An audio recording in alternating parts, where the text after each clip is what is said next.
Good afternoon, everyone, and welcome to the October 1st meeting of the Murrieta City Council is now called to order. Madam City Clerk, can you please call roll to determine a quorum? Roger, 30 seconds. Councilmember Forrest? Here. Councilmember Lavelle? Here. Councilmember Holliday? Here. Mayor Pro Tem Warren? Here. Mayor Stone? Present. Let the record reflect that all members are present. Thank you, Madam City Clerk. Madam City Clerk, would you please go over the closed session agenda, and are there any public comments? Seeing no public comments, City Council will meet in closed session as listed on the agenda, CS1. The City Council will conduct a closed session pursuant to Government Code Section 54956.8 to enable the City Council to consider negotiations and give direction to its negotiators regarding the certain real property at the intersection of Kalmia and Jefferson, APNs 906080041, 906080042, and 906080033 with Bold Communities and Fidelis Advisors. City's real property negotiators is the city manager, assistant city managers, development services director, economic development director, and city attorney will seek direction from the City Council regarding the price and terms for this property. City Council will also meet on the same Government Code section to consider negotiations and to give direction to its negotiators regarding northwest corner of Linnell Lane and Whitewood Road, Murrieta, Riverside, California, APN 392290048 with K&E Real Estate, same city's real property negotiators. City Council will also meet in CS3, the same government code, to consider negotiations and give direction to its negotiators regarding real property at APN 916380011 with the city's real property, the same negotiators as stated above. City Council will also meet in CS4, anticipated litigation. City Council will conduct closed session pursuant to 54956.9D2. There is a significant exposure to litigation in 2 cases. And lastly, the City Council will meet in closed session pursuant to Government Code Section 54957B to continue the process for the future appointment of employee to the position of City Manager. Thank you, Madam City Clerk. With that, we are going to recess into closed session, and we will reconvene at 6 p.m. for the regular meeting.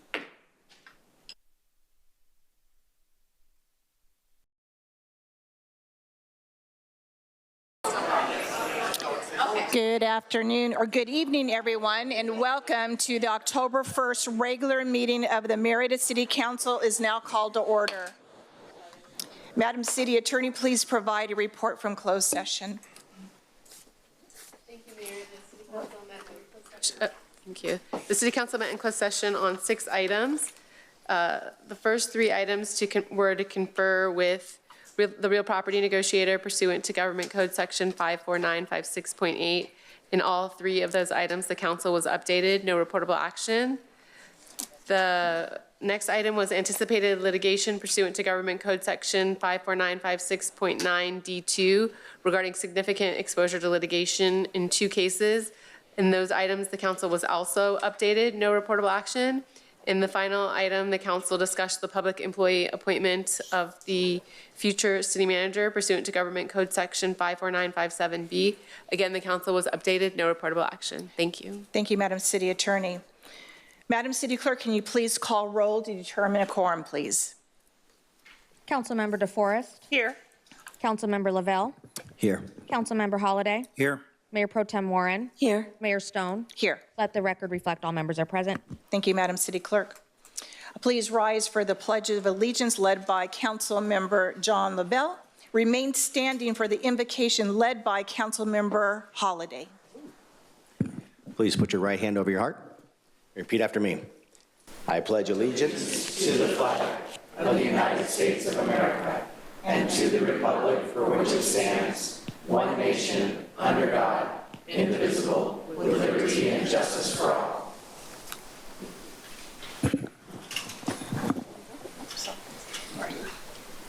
Please bow your heads with me. Heavenly Father, we thank you for today. Thank you for this great city we live in and its great residents, its great staff that leads this city. We ask that you open our hearts and minds to do the work of this city and have it be honoring and glorifying to you. We ask all these things in Jesus' name. Amen. Amen.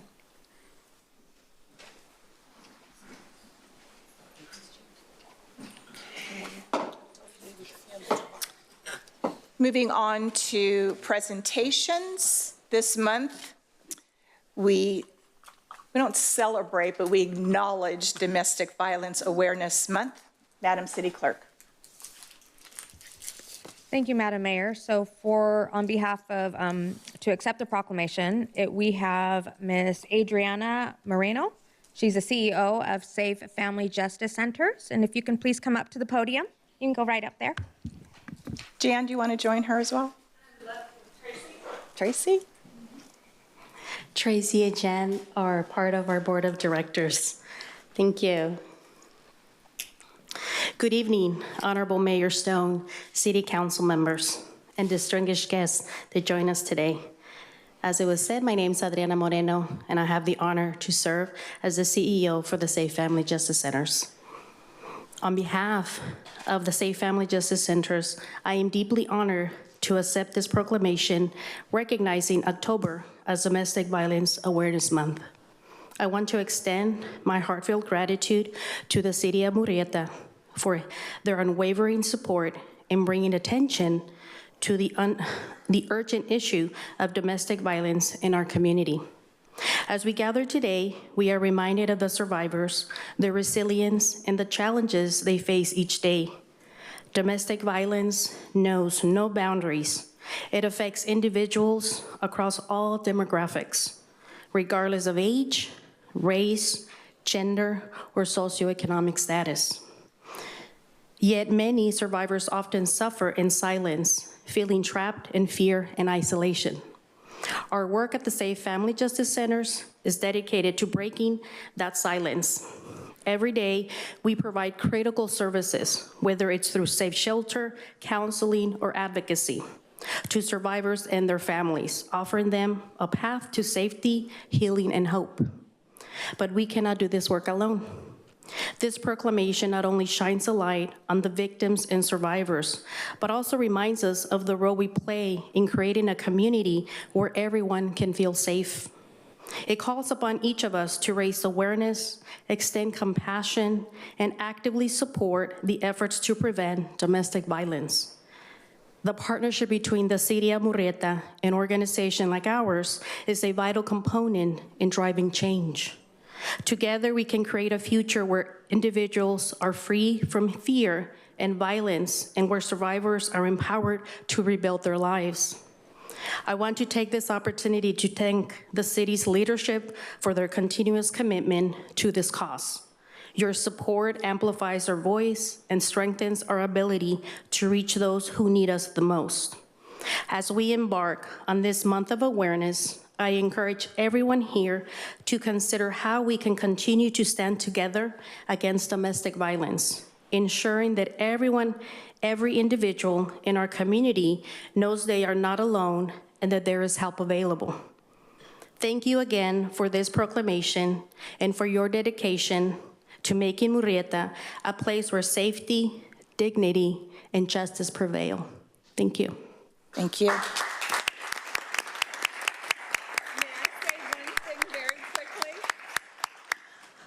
I'd like to just thank the City of Murrieta. For years now, you've been lighting up the city every October, the first half of the month pink for Susan G. Komen and breast cancer awareness, and the second half for domestic violence awareness. And I just want to say that it really warms my heart.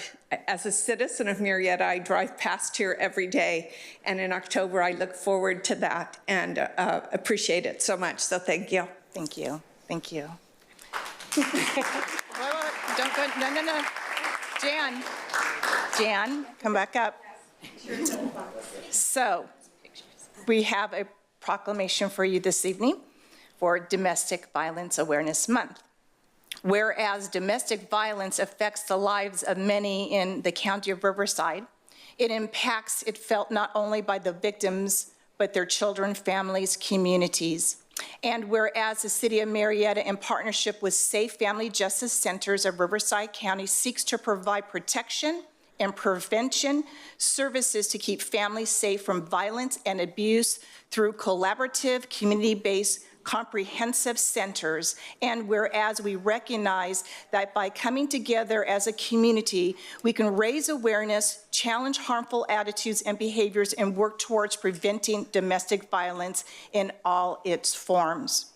Now, therefore, let it be resolved that on behalf of the entire Murrieta City Council, typically just the mayor signs this proclamation, but all 5 of us have signed this proclamation.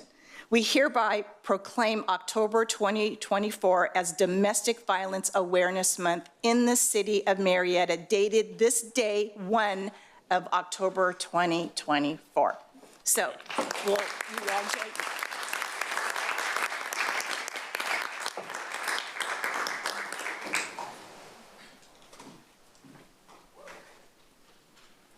So, can't you join me up here?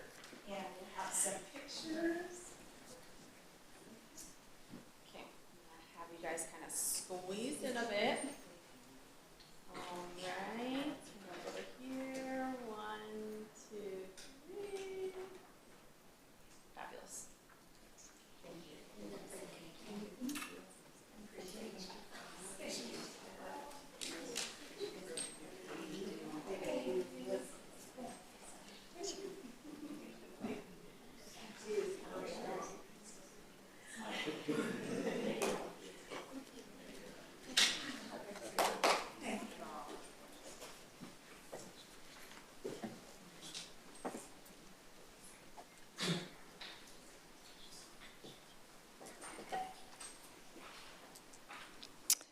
Moving on to the proclamation for Breast Cancer Awareness Month. Madam City Clerk.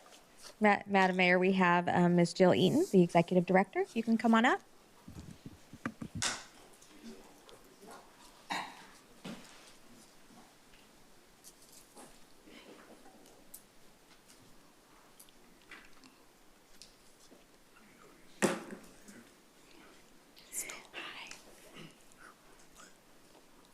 Good evening. Good evening. Hi. We're so excited to be here this evening with you all. First of all, we can't thank the city enough for their continued support in hosting our More Than Pink Walk here at Town Square Park, which in 12 days from today, it will be a sea of pink. It just seems like we were here not too long ago last year. It seems like a blink of an eye that we were here. We are expecting more than 4,000 people to gather this year in support of our breast cancer community. But we are so grateful for, again, the support that we receive from everyone here at the city as well as the community. It's a tremendous undertaking to put together the walk, but to see those women and men that are facing breast cancer, their struggles that they go through daily, and knowing that the community's behind them and here to support them get through what they're going through, their journeys, makes it all so just real, and it really comes from the heart and really helps all of them come together. So I have with me today some of my board members, Mr. Stan Morrison, John Rubio, and also Janice Levendahl. And we just wanted to say thank you for allowing us to be here and supporting us and recognizing those facing breast cancer in our community. Like I said, more than 1 in 8 women will hear the words they're going to have breast cancer in their lifetime, and that can affect most of us up here. When I started this job, I knew 7 people that had breast cancer. Now it's over 100. So you just turn around and you look, and somebody is faced by this disease. And again, by you guys recognizing this, it brings more awareness to what we're doing. And we're also taking Breast Cancer Awareness Month one step further. We're calling it Breast Cancer Action Month, because we want people to go beyond awareness and take action to do something. And so by coming out to the walk, that's one way of supporting it. So thank you. Thank you, Jill. And I want to remind everyone, if you want to join the City of Murrieta team, you can go on our website and sign up. In addition, this Saturday at the amphitheater at 9 a.m., we're inviting the community to come out, wear pink, and we're going to do a live human ribbon, and it'll be our 3rd annual.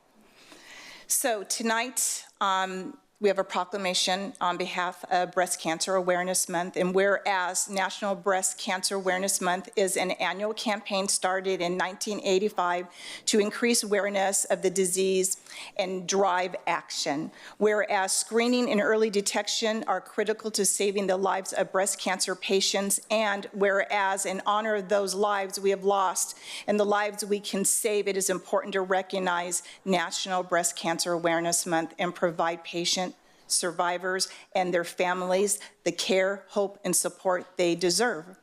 And just like I said, with domestic violence, typically the mayor signs a proclamation, but all 5 of us have signed ours this evening. Now, therefore, let it be resolved that on behalf of the City Council of the City of Murrieta, we hereby proclaim the month of October 2024 as Breast Cancer Awareness Month in the City of Murrieta, dated this first day of October 2024. And again, I want to remind everyone, when you drive by City Hall and you see pink and you see purple, it's a reminder that our community cares. So please join me.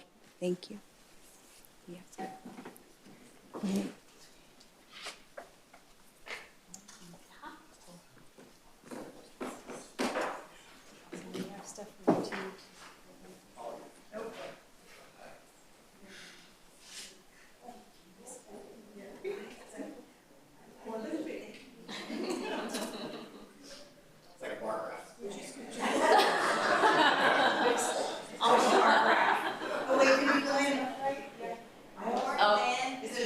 No, it's correct. Okay.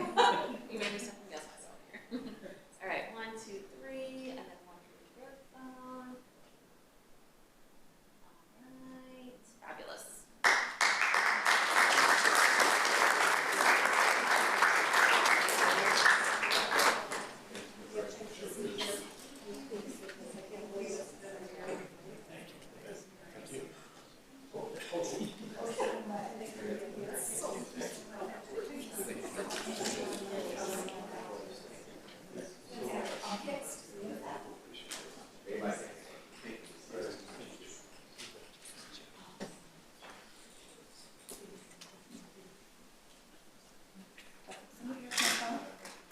Okay. Okay.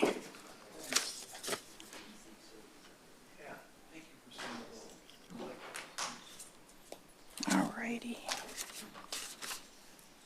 Moving on to the approval of the agenda. Are there any changes to the agenda? Seeing none, I need a motion and a second, please. I have a motion by MPT Warren, second by Councilmember DeForest. Please vote.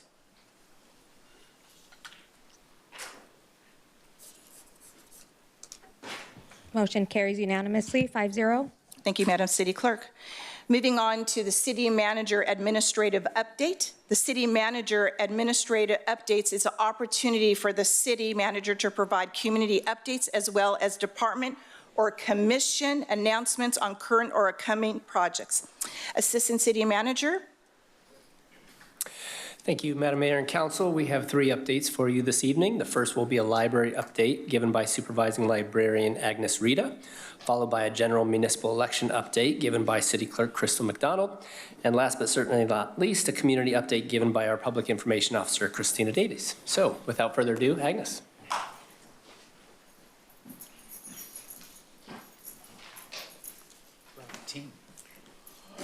Making sure they're all here.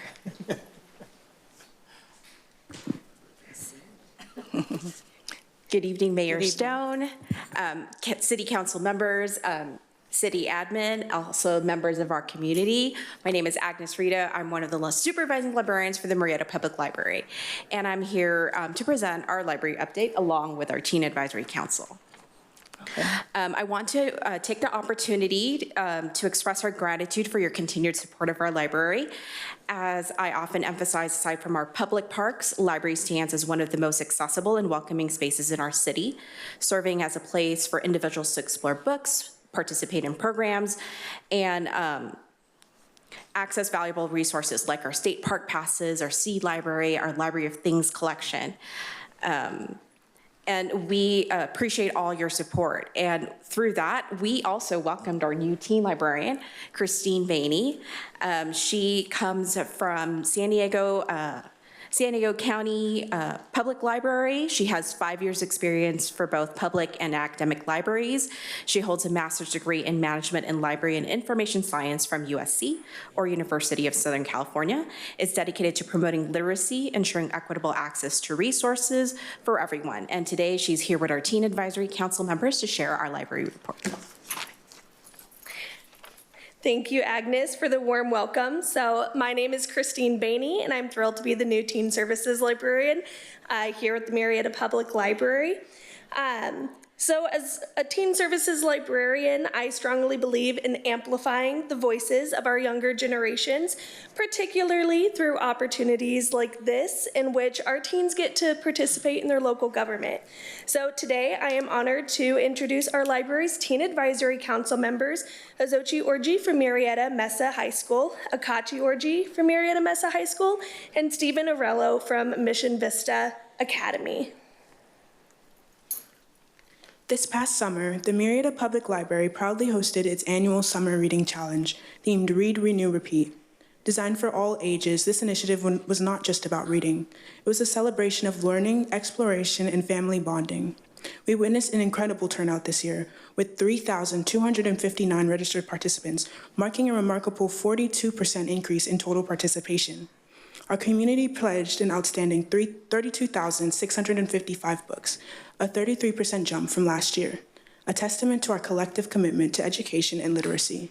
From June to July 2024, we organized 85 engaging library programs that attracted 3,644 participants. This success would not have been possible without the generous support of the Friends of the Murrieta Library, who funded performers, supplies, and reader incentives. Additionally, our local businesses played a crucial role by donating coupons and other items to reward our enthusiastic readers. We would also like to extend our gratitude to the California State Library for its funding of our pop-up library visits at Murrieta Elementary School, enhancing their summer meal site program. During 16 pop-up library sessions, we engaged 901 participants in enriching activities while serving 1,675 meals to children and teens in need. Furthermore, our Library for All summer programs catered specifically to children, teens, and adults with disabilities, offering 17 inclusive programs that welcomed 894 participants. Looking ahead, we are thrilled to announce our second annual library event on Friday, October 18th, from 6 to 8 p.m. This event promised to be a spectacular experience for our community, showcasing the fun and imaginative spirit of our library. Additionally, we're excited about our plans to expand the children's area, an initiative that will greatly benefit the young families in our community and enhance the library experience for all our visitors. Thank you for taking the time to hear our updates. We appreciate your continued support. Thank you very much.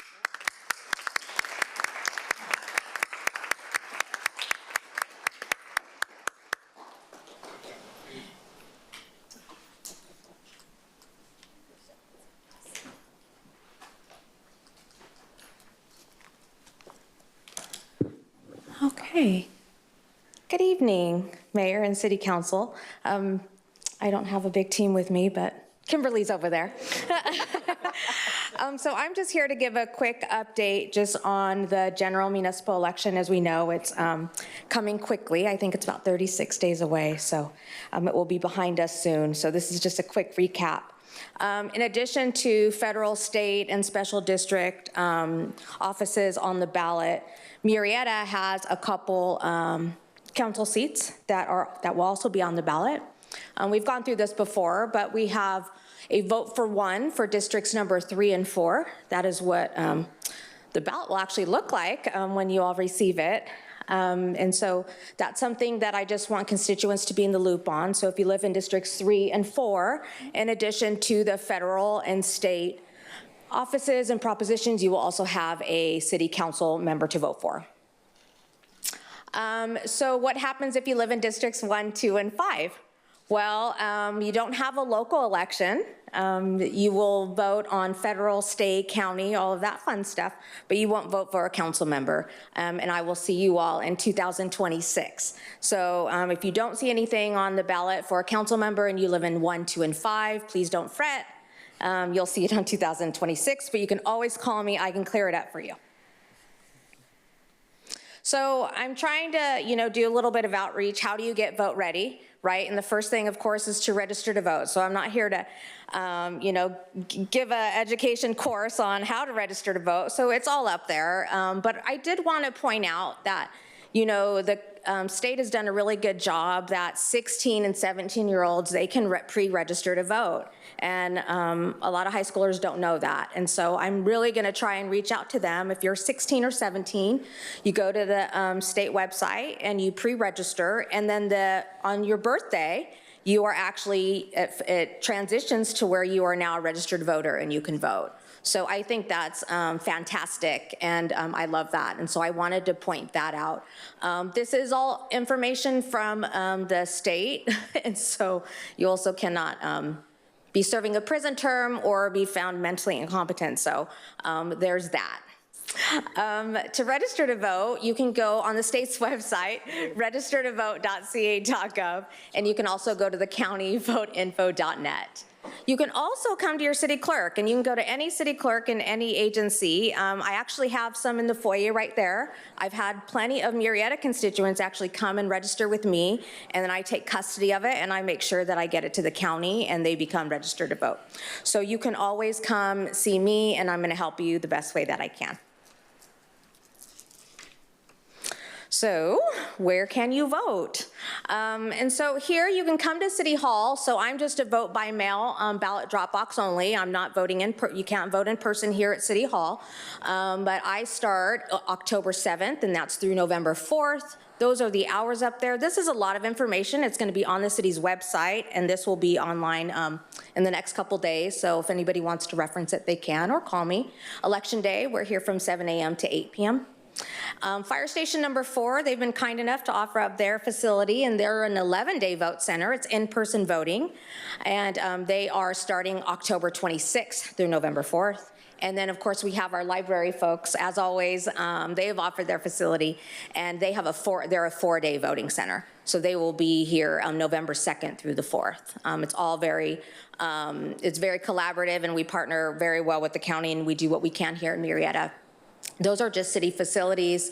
So if you want to go to another facility, I've listed non-city facilities, but they are in Murrieta. And just know that as a city clerk on election day, I do go do spot checks. I check all of the vote centers. I make sure everything's running okay and there are no complaints. I've done that since I've been here, and it's actually been pretty beneficial. So just know I will be out there. The colony's always a fun place to go. So there you go. So if you vote by mail, you can actually track your ballot. So that's if you drop it in the ballot box that we have here at City Hall or anywhere else, or if you drop it in the postal mailbox, you can track your ballot, and you just go to california.ballottracks.net. I use it. You can use it throughout the state, and you can actually track your ballot, and it's very helpful. It's beneficial, and if you have an issue with it, you can always call me or your county registrar. But when there is an issue, I have contacted our county registrar, and they resolve it. And so just know, if you do that, let us know if there's any issue with that. So who are your resources? I'm hoping that you see me as a resource. I'm available, me and my team. As you all know, a lot of constituents actually know Kimberly. She's great. She's really the elections pro. And then we have Art, who is our registrar of voters. He's newish, but he's been fantastic in responding to me as a local elections official. So I do need to give him that recognition. Starting tomorrow, you all can go online and you can view all candidate information for Murrieta residents. It'll happen around in the afternoon, but then it'll be available until Election Day. So I'm hoping that for those of you that aren't prepared, you can, just look at this and think, what do I need to do? So the first thing is you need to know your trusted resource. That would be the Secretary of State, it would be the Registrar of Voters, and it would be your city clerk. I can assure you that I am an impartial public official. I'm here to give you information only. I'm here to help you to make your vote count. And I think that's important for constituents of Murrieta to know that I take it seriously. It is my obligation and it is my pleasure. I do serve on the election observer panel for the county of Riverside. So tomorrow I have a meeting with them, and then I'm going to do a tour of where they will be processing their ballots. So I will have first-hand look at it starting tomorrow, and I have a lot of questions, and hopefully they have answers for me. So I will report back to the Madam City Manager after I return, but just know that on behalf of Murrieta residents, I am a member and I do take that seriously as well. You can verify your voter registration. There's the information there. I want you to view your voter information guide. You're gonna get one from the state, right, which is presidential and all those commercials you're seeing on the television, and then you're gonna get one from ART, which is really your local and county. And so just keep that in mind, you'll get two. And then I want you to know, where is your vote center? Where can you drop off your ballot? If you don't know, please call my office. And then you can also track your ballot if you mail it in. So some important dates is, I got a couple calls today. Your voter information guides are in the process of being mailed out. How many council members have received your voter information guides? Yes, yay. And so I've received mine as well, and so has Kimberly. And so those have been mailed out, so you should be getting them very shortly. October 4th, I want to bring this to the attention of the constituents. The County of Riverside is having they perform an accuracy test, and it is a public, the public can come view, and that's at 10 a.m. So if you want information on that, I encourage you to call me or call the registrar, but I will get you in contact and I will get you there so you can do that. And then October 7th, vote by mail ballots begin to be mailed. October 21st is your last day to register to vote. So please do that. Early in person, October 26th, you would go to our fire station. And election day, of course, is November 5th. The county intends to certify by December 5th. Lucky for me, that falls right in between council meetings. So if I get it before the 2nd, that's when I certify, which would be December 3rd. And if I get it after the 3rd, then we will certify on the 17th. So I'm hoping for the 3rd. And so that's my update. I just want to share with you that I do believe local elections do matter. You are the policy, the policy makers. You help build the roads and you help get, facilities built for families. It's very important what you all do, and it's important that Murrieta residents take the time to learn about you all and also check the box and submit a ballot. So thank you, and I'm available for any questions if you have any. Councilmember Holliday. Thank you, Madam Mayor. On the voter ballot tracking. Yeah. I just wanted to make a comment that in addition to knowing where your ballot is in the process, the really cool thing I love about it is it tells me not only that they received it, but it's accurate and it's been counted, which is very important information, that it actually was a valid ballot. That it does do that, and I appreciate that. Yes. Madam City Clerk, if somebody were to receive 2 ballots, can you tell the audience, people watching, what they should do with that? Yeah, if you receive 2 ballots, you really should contact the registrar, or you can bring them to me. People say that they've gotten duplicate ballots, but at the end of the day, there's a mechanism set in place to where only one counts. We would ask that you destroy one of them and you submit the one single one, but if you're not comfortable with that, you bring it that, and I actually give custody to the county registrar, and then he properly destroys it. Fantastic, thank you. Yes, Any absolutely. other questions? Seeing none, thank you so much. You're welcome.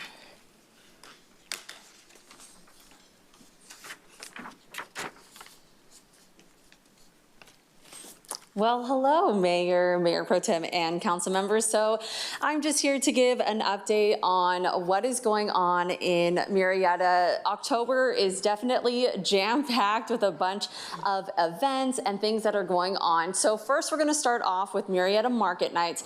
Now, normally, I would say enjoy the fall crisp air. But we are in California, and it is going to be hot on Thursday. So October 3rd and on the 17th, we are going to have Murrieta Market Nights. And at least for this week, it is going to be hot. So grab your water, forget the jacket, and maybe just get an early start on your holiday shopping. The next event we have is going to be Murrieta Rod Run, and that's going to be on October 11 and 12. Classic cars are going to be rolling into town. Hopefully, they'll bring the cooler weather so we can kind of feel the cool air, the cool crisp fall air. And that's going to be in downtown Murrieta. Then that same weekend is going to be the Inland Empire More Than Pink walk, and that is going to be at Town Square Park. And then, of course, we have Rocktoberfest. That is going to be on October 19 and 20. This is going to be a Newman Hospitality Group event, so it is a ticketed event, but you can enjoy rock music and some beer, German cuisine, some games.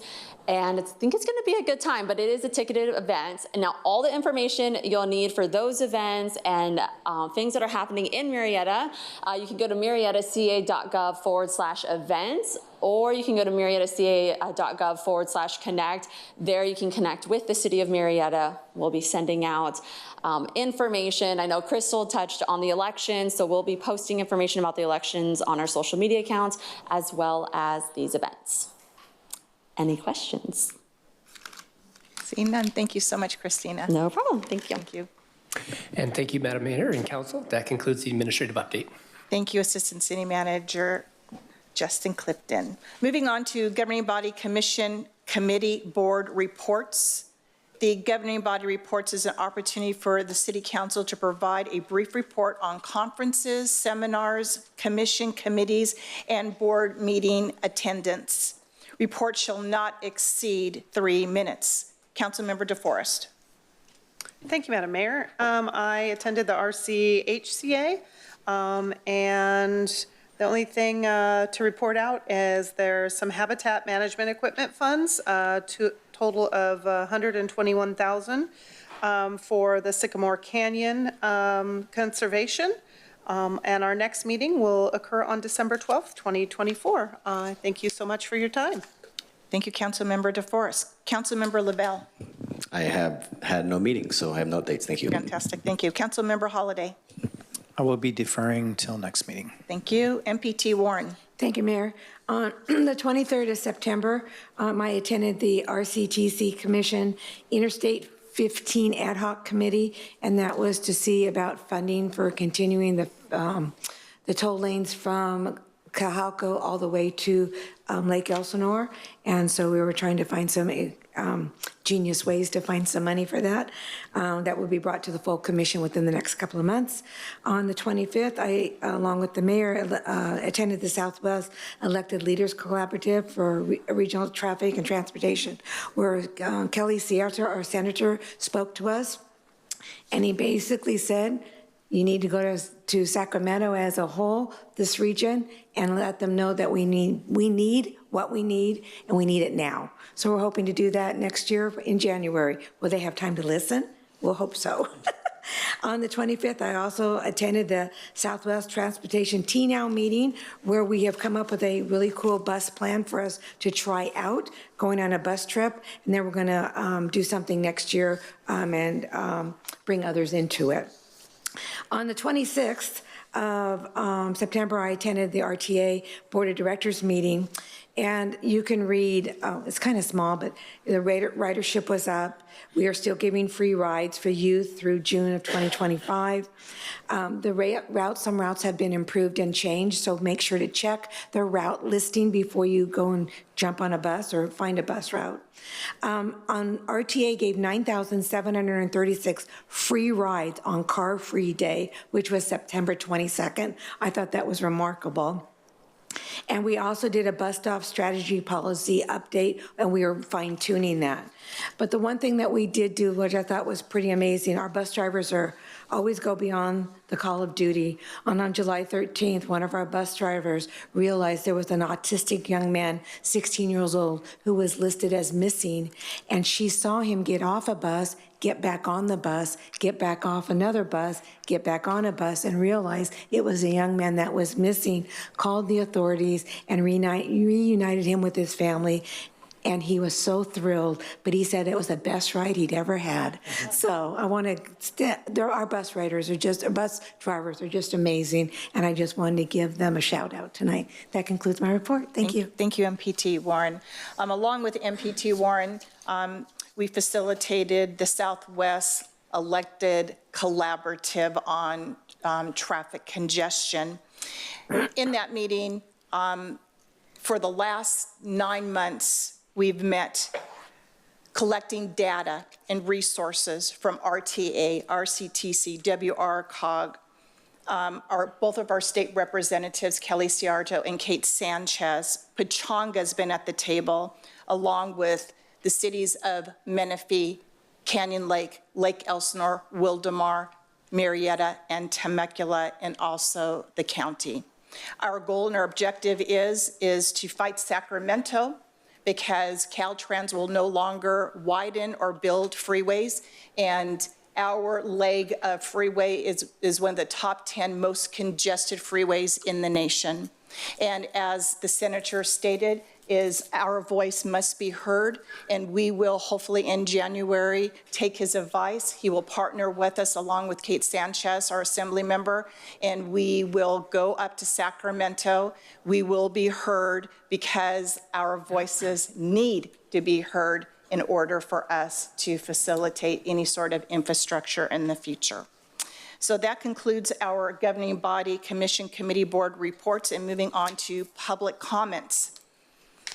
Public comments of any person may address the governing bodies on any subject pertaining to city business. Normally, no action may be considered or taken by the governing bodies or any matter not listed on the agenda. So this is non-agenda 3 minutes. Each speaker will be limited to 3 minutes. Requests for more time must be made to the city clerk with a timing limit to a maximum of 6 minutes. Madam City Clerk, are there any public comments? Thank you, Madam Mayor. Ms. Cynthia Davis.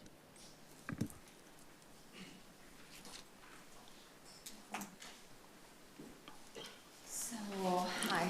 Hello. My comment is about fire mitigation.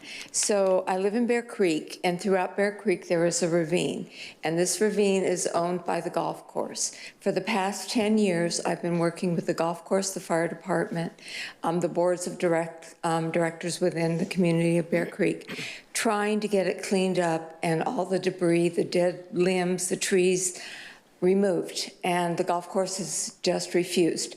The fire department has had multiple notices and they've just ignored them. And from my understanding from the fire department, they don't have a methodology available to them to fine the golf course for just ignoring the notices. But so that was my concern. Do you have a method to follow up? Is there communication between the fire department and whatever portion of the city government is responsible for following up with these code infractions? And the code numbers are 8.32.020.010, and those refer to the requirement. They call it a nuisance. I think it's a lot more than a nuisance, and especially as we've seen these fires go crazy lately, it's a lot more than a nuisance. It's a danger. And I understand that the city manager does have the ability to go in and take care of the problem and then charge the homeowner or put a lien, whatever. And that's never been done. So I have a picture. If you'd like to see how egregious this thing is, I can certainly give it to you. But that's the problem that we have. Thank you, Ms. Davis. Mr. Shancharansu and Chief Malloy, would you mind speaking with Mrs. Davis in the foyer? Thank you. Who is that? We're going to have Davis Shancharansu. He oversees code enforcement, and our Chief Malloy. They're going to speak with you in the foyer outside. All right. Thank you so much. Okay. Madam City Clerk. Connie McConnell.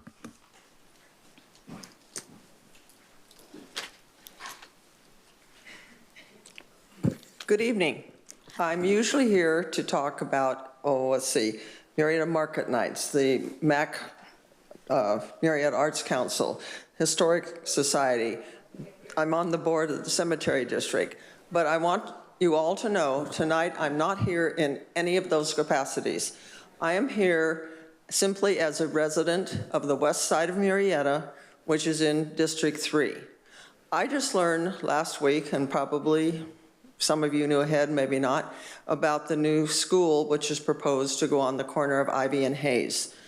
There are many, many citizens who live over there who are not very happy with that because of all the different reasons. One is that it's really close to the creek, it's in a flood zone and all that. But I'm not going to talk about the reasons. I was at the Planning Commission, and I'm not against schools. We need some new schools. We just don't need it in an area that is so landlocked, subject to fire, and has to have so many things done to it to build. What I am here tonight to say is I want to thank our district supervisor or council member, Lisa DeForest, Dr. DeForest, for the fact that she is listening to her constituents. There's a very large group of constituents who are very concerned about the placement of the school and would like to try to find a different area for it. So I'm just here to thank Dr. DeForest for her standing up for her constituents. So often when we elect public officials, they forget about who elected them and they go on to do their own thing. So I know it's not a very popular position maybe to be against a school. We're not against the school, we're against where they want to place it. So thank you, council members, Dr. DeForest, for standing up for us. There's a whole group who is they're being headed by the Olive Hill community over there. That's all I have to say. Thank you. Paul Diffley.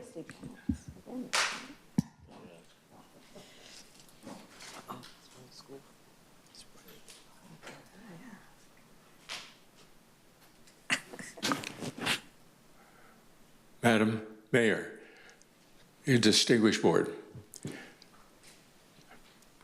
I'm here to give you an invitation. I have heard that there are some people who are upset or are not fully informed about the things that we're doing in terms of handling student population. And yes, we are looking for sites for school and other things. But bear in mind, because we're not passing a school bond for 2 years, it'll be 2030 before we have a school built, unfortunately. However, I'd like to invite all of you and anyone here in the audience and in the city to attend one of our 2 meetings this month, to come and do what Ms. McConnell did and express your opinions to us.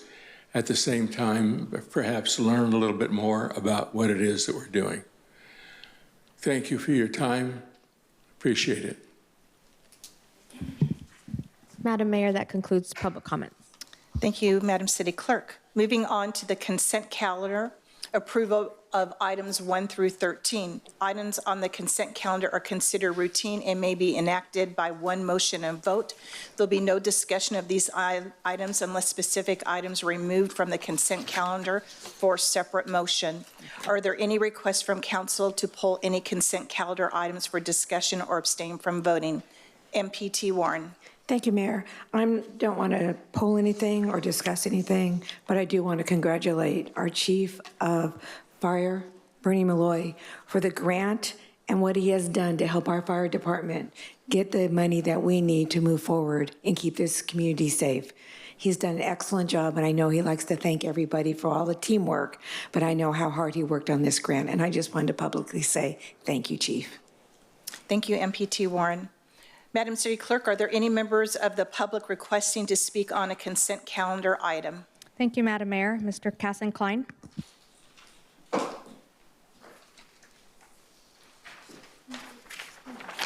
Good evening. So the item I want to speak on is item number 4, which is conduct the first reading of ordinance number 611-24 entitled an ordinance of the City Council of the City of Murrieta, California, amending the compensation of City Council. And while I agree that you all deserve the rate increase, I'm questioning how doing it on consent calendar is consistent as indicated on the first page of your staff report, where it says City Council goal, maintain a high-performing organization that values fiscal sustainability, transparency, accountability, and organizational efficiency. It seems to me if we were going to be consistent with transparency and accountability, that this item, regardless of the budgetary times, whether we're facing a deficit or not, would not be done on a consent calendar item, and we'd be done in open session for the public to hear a staff report and hear any possible discussion and or questions. Thank you. Thank you. Okay, moving on, I need a motion and a second.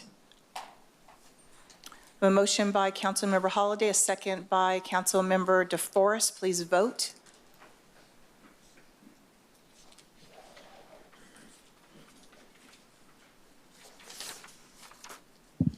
Motion carries unanimously, 5-0. Thank you, Madam City Clerk. Moving on to discussion item 14, all-way stop at Jackson Avenue and I don't know how to, Magellan Street intersection. Magellan, thank you.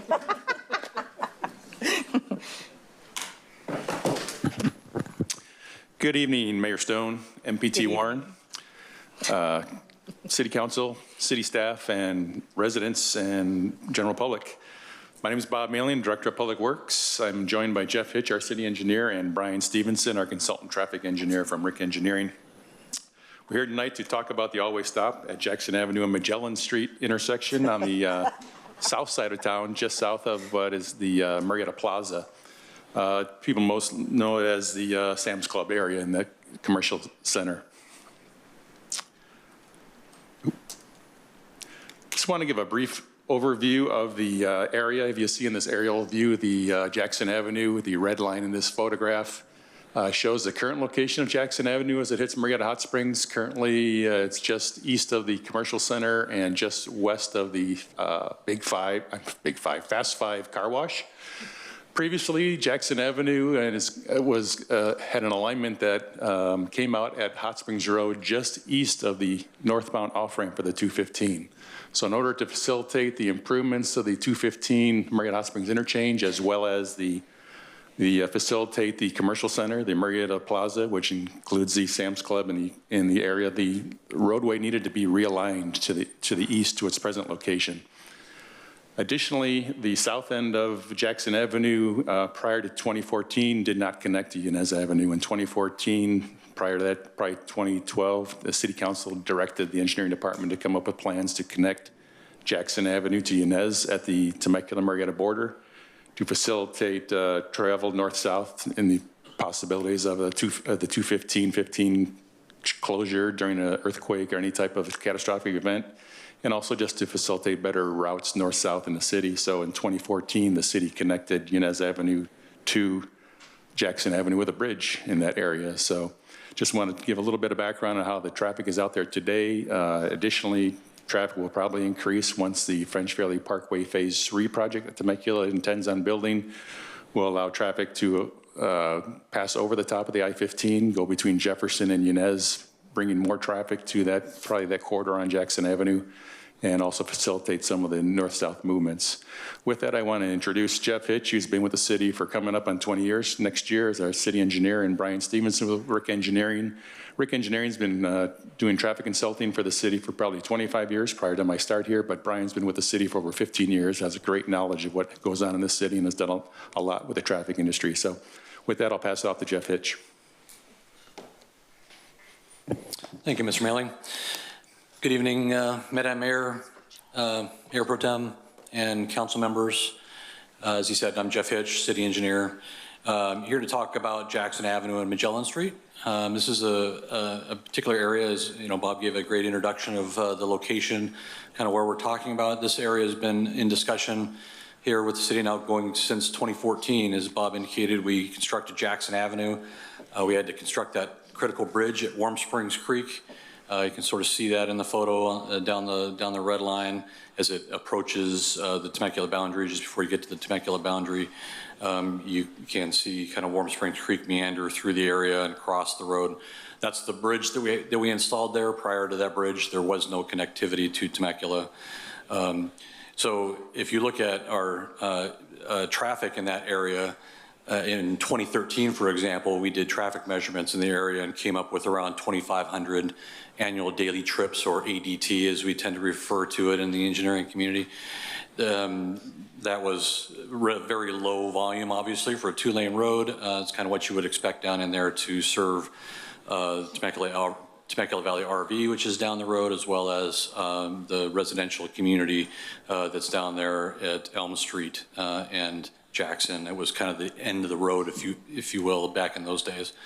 2014 builds, immediately the traffic changes, right? In 2015, we took ADT measurements and we now had 15,000 ADT. So there was a change between, obviously, in a very short period of time from 2013 to 2015 and the amount of traffic volume in that area. As you can see from the image, Magellan Avenue is located on a pretty substantial curve, almost a 90-degree curve. Well, not almost, it is a 90-degree curve that obviously is heading northbound and then heads almost, kind of a northeasterly direction before it intersects with Murrieta Hot Springs Road.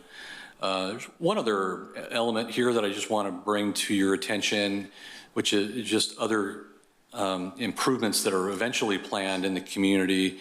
Whitewood Road will eventually be extended. You can see Whitewood Road is parallel to Jackson at Murrieta Hot Springs Road. You can see it just to the east of Jackson. As Whitewood intersects with Murrieta Hot Springs, it continues in a southerly direction, southwesterly direction, and will eventually connect to Jackson Avenue. So there will be another, it's another thing to consider as we embark on this discussion together on this intersection.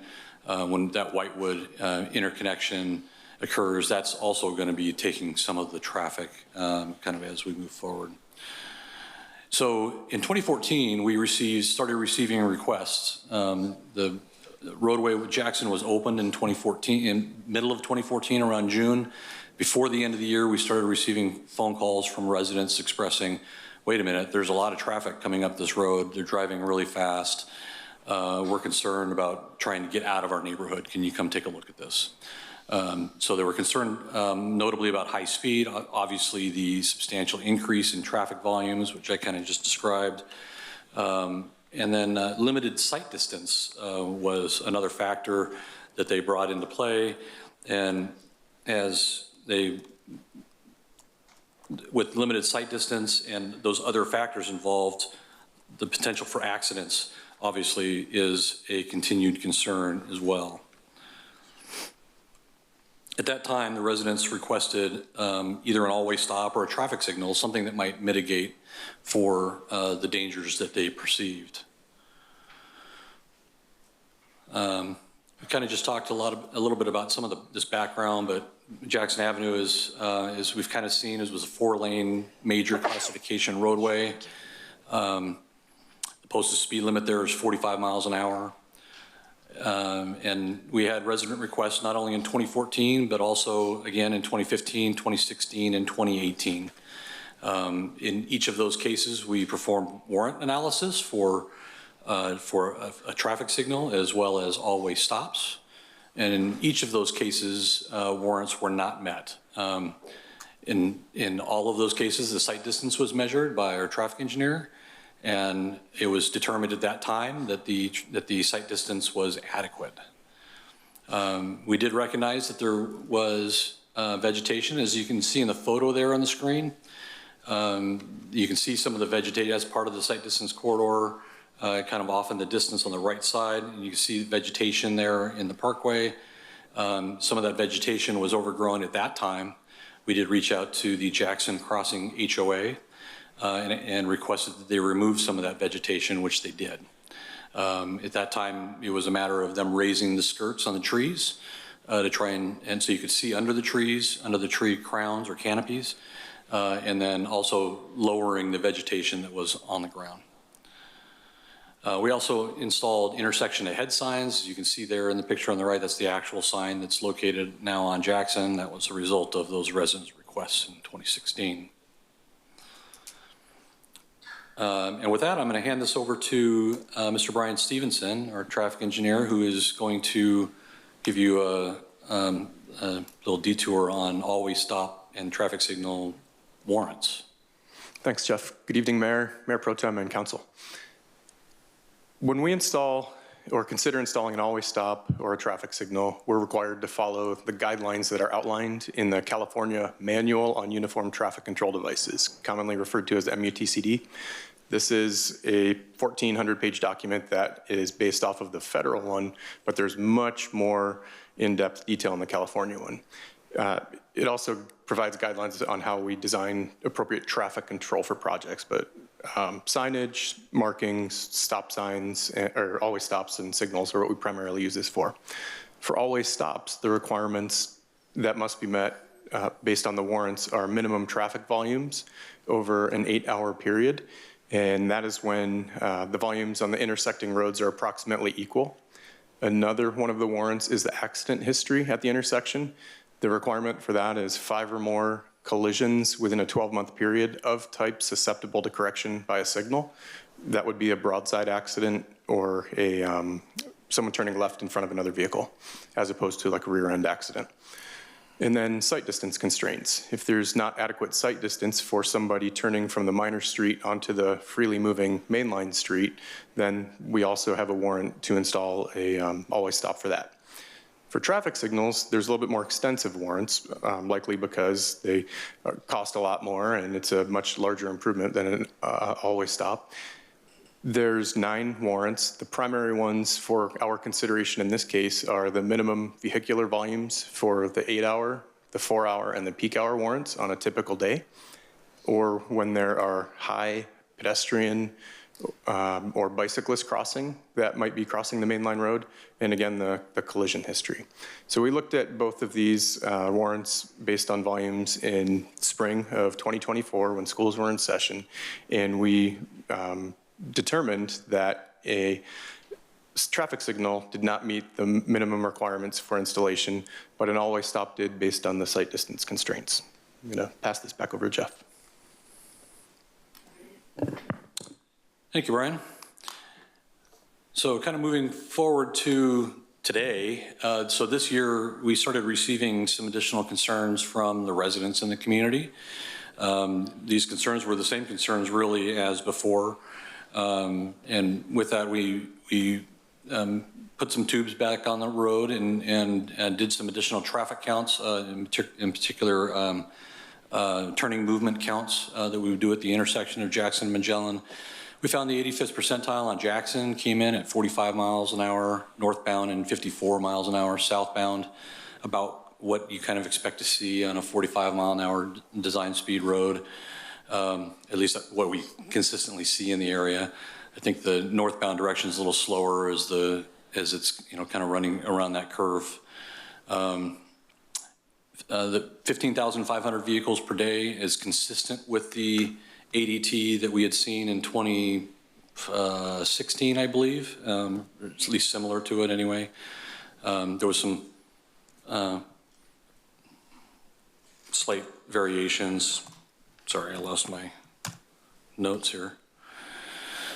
Yeah, 2016 I think was around 14,000. 2015 was at 15,000, so it was pretty consistent. It hasn't changed a whole lot actually over the last several years.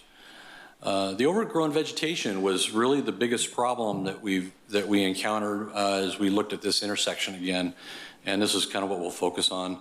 So I want to talk a little bit about the sightline corridor that exists there. I've got an exhibit here that will show that. As this kind of indicated, the sight distance measured was 403 feet. And this exhibit, which was included in the agenda report, shows the sight distance measurement, and it kind of shows generally how we calculate that measurement from using our standards The excerpt you hear comes from our standard 45 mile an hour design speed. You were required to provide a corner sight distance of 495 feet. Means you should be able to see 495 feet from the driver's viewpoint to something that might be traveling towards you if you were sitting at a corner. In this particular case, if you see the red line there along the edge of Jackson, along the Magellan frontage, that's kind of mimicking the edge of the traveled way. And in this case, it would be the bike lane would be considered the edge of the traveled way. You measure back 15 feet from that within the outbound lane of Magellan Street. Sitting from that point, that mimics the viewpoint of somebody sitting in their vehicle looking down Jackson Avenue. The blue line here then represents the distance that the traffic engineer measured in the field as far as how far they could see. So in this particular case, on this particular day when this was done, they could see a distance of 403 feet.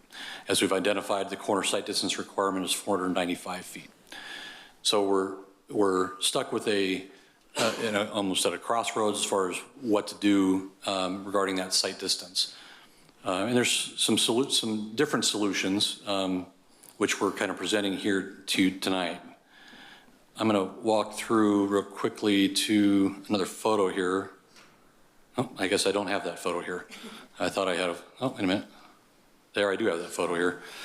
So this is just I pulled this off of Google Street View. This is a photo from May of 2024. This gives you a different perspective of what that sight distance corridor looks like. This is not looking down the sight distance line, mind you. This is out in the street a little bit to give you a perspective of the vegetation that we're looking at.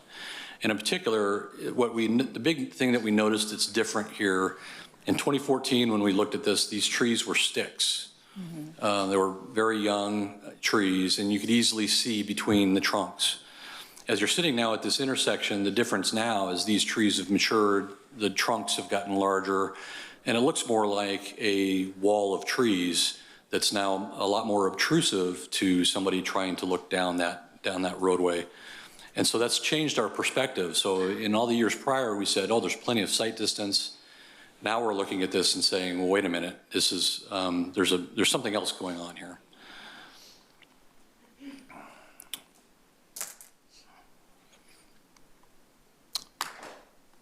Let's see. As part of that analysis that we finished, the traffic signal warrants we found were still not met. As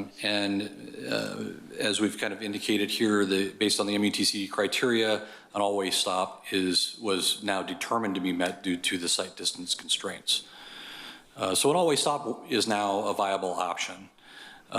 We packaged this together and took it to the Traffic Commission, and on August 21st of this year, the Traffic Commission voted to recommend the installation of an all-way stop control.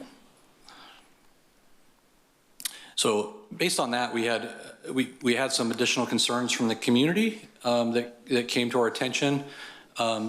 And normally, an all-way stop control is not something we would normally place in front of this body. In this particular case, given the concerns of the community, we felt maybe it made sense for the commission to listen to this, your council would listen to this and provide an opinion or a direction on how staff should proceed with this. Normally, per our ordinance, all-way stop can be installed by the city traffic engineer at that direction level. Doesn't require necessarily this body.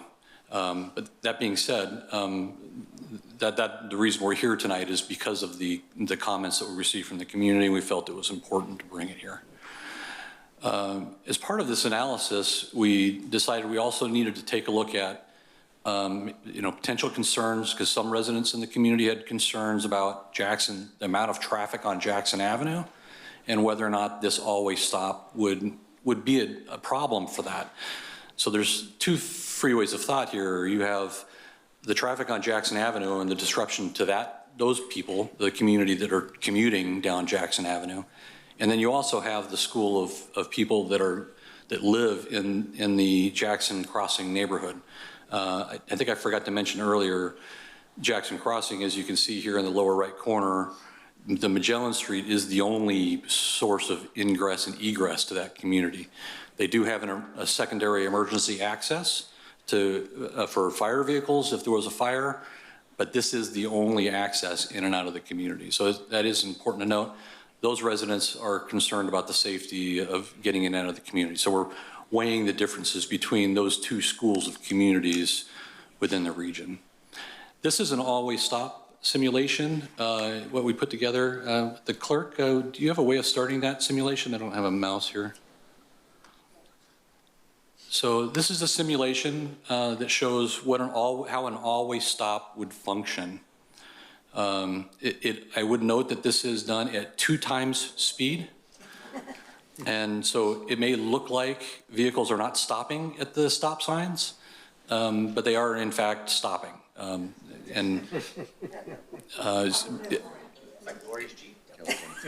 What's that? Yeah, these are not California roll stops. If we slowed it down to actual speed, I don't have the ability to do that here, but if we could do that, then that would create the more visual. This makes it a little easier to kind of see what's transpiring. I would also note that these counts that were taken for this data was done in March 14th of this year.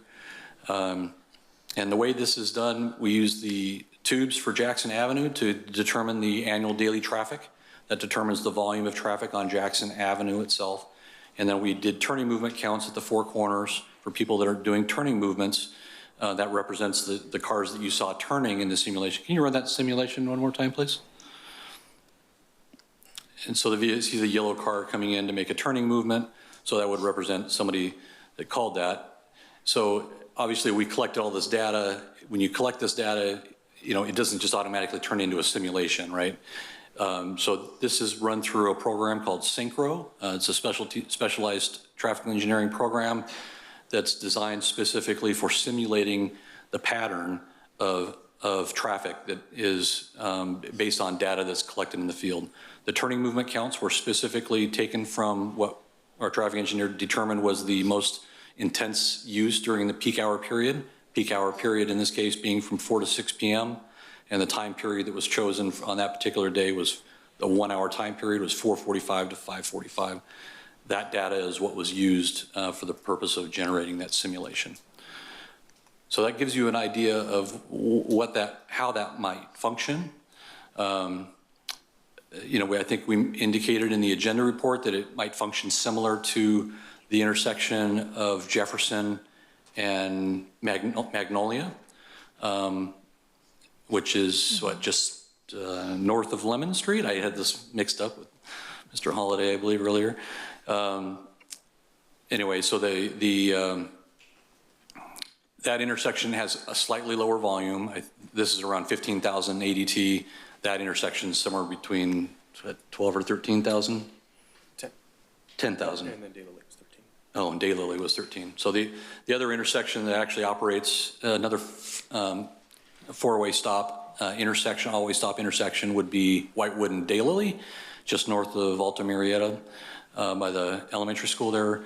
That intersection has about 13,000 ADT at that location. So just to give you a perspective, if you've been at those intersections in town, gives you a similar representation of how this might function. And then we also looked at a traffic signal simulation, as that is theoretically an option that we could look at. So I went ahead and ran a simulation for a traffic signal just to give you an idea of how that might function. Can you, Madam Clerk, can you please run that simulation?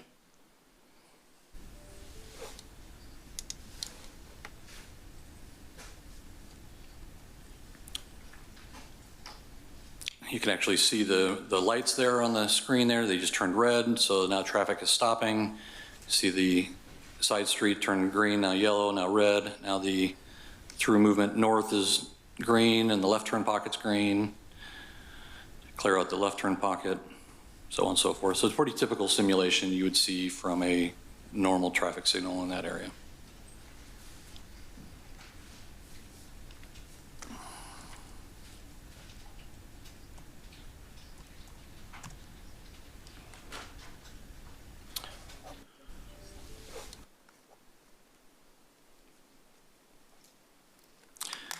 So that really kind of concludes kind of the analysis portion. And so really kind of we're left with 4 options that I kind of laid out in the agenda report for you this evening. One is to install an all-way stop control. And all of these options have pros and cons. Some of these we support, some we do not. An all-way stop control obviously is going to add delay or congestion in the area. The cost is pretty inexpensive, relatively easy to mitigate. That would probably be around $10,000 to do. Another option would be to remove all the vegetation from the site distance corridor. So the complications with that are property ownership. All that property is owned by the Jackson Crossing HOA. So we would have to obviously coordinate with that HOA to have them remove that vegetation. We've done that before, but that was more of a limited, like a trimming. I think what we're now looking at is now full tree removal, potentially most of the vegetation removal, and then coming up with a new plan for what that would look like. So you have an aesthetics element. What is that new plan going to look like? Do you want that to look like a vegetated area, or would something that would be more denuded, more like a rockscape or something like that? Would that be the aesthetics that we would want to look for? So those are considerations. The cost could be significant, just the amount of tree removal and vegetation removal, plus the replacement of all the new hardscape, I think would easily exceed $100,000. We haven't run any actual cost numbers for that. That's a rough estimate at best. And then future maintenance, if we were to go down this path of trying to remove all of that, we would have to ensure that as weeds and other things develop over time, that the vegetation doesn't come back. Or if vegetation was included in that it was going to continue to be maintained. If the HOA didn't play ball, then it would be a scenario that this would have to be forwarded along to our code enforcement team to actually enforce whatever the decision was made to address that. Other community concerns would be addressing things like the residents of the Jackson Crossing community. I think even if the vegetation was removed, I suspect that they would still have concerns based on the comments they've made previously, in particular in regards to the speeds of people coming around the corner. And it just becomes a matter of if a car's coming around the corner, if you're speeding or coming around that corner, are they going to be able to see that vehicle in time to be able to take action? So that's the removal of the vegetation. Install traffic signal control would be a third option. The downside to this item, as we've kind of previously indicated, is it currently does not meet warrants for a traffic signal at this location. The cost of a traffic signal is quite high these days. We just installed the traffic signal at Washington and Weeping Willow. The bid price for that came in at $583,000. In order to award a new signal, and this is a larger street. Washington was a secondary road. This is a major, so we'd probably have longer mast arm poles. It cost a little more. I mean, the cost of the installation plus 15% contingency plus the design, $750,000 is not out of the realm of possibility. Traffic signals do cause congestion, as you saw in that simulation. Cars still do back up. It's not free flowing. So those congestion will always be a concern whenever you're installing a traffic signal control device. And then, of course, the fourth option is the do nothing alternative and not do anything. Of course, the risk associated with that is we could be exposed to accident risks or liability if there was an accident, if the city could be deemed partially responsible for that. So for that reason, the fourth option is not an option that we recommend. Staff's recommendation right now is option 1. Though we're not opposed to option 2, we just recognize the additional cost associated with that is perhaps not desirable. And with that concludes our presentation here this evening. We love talking about traffic, so happy to hear any questions that your council might have. And you know that's my very favorite subject, right, Mr. Hitch? Of course. Thank you for the great presentation. Sure. MPT Warren. Thank you, Mayor. Thank you, Mr. Hitch and team. It was very well done. I do have a few questions I would like to ask you. Was there any consideration to doing right turn only out of both the neighborhood and the shopping center instead of allowing people to, they could go down, make a U-turn if they needed to, go down to the next signal and make a U-turn? Was there any thought about just making it right-hand turn only onto Jackson from the neighborhood or from the shopping center? Thank you, Mayor Pro Tem. It's a good question. Yes, that is something that we did, and I assume by a right turn only, you mean almost like a median? Correct. Running across the intersection. So we had considered that. It doesn't eliminate the sight distance concern regarding cars coming northbound on Jackson.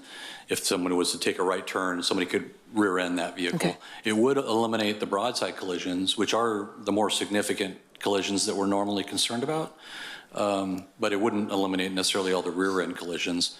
So kind of for that reason, we tended to eliminate that. Though technically that is a fifth alternative that could be explored further. Okay, my next question is, you brought up Daylily and Whitewood, I did not, so I'm gonna elaborate on that just a little bit.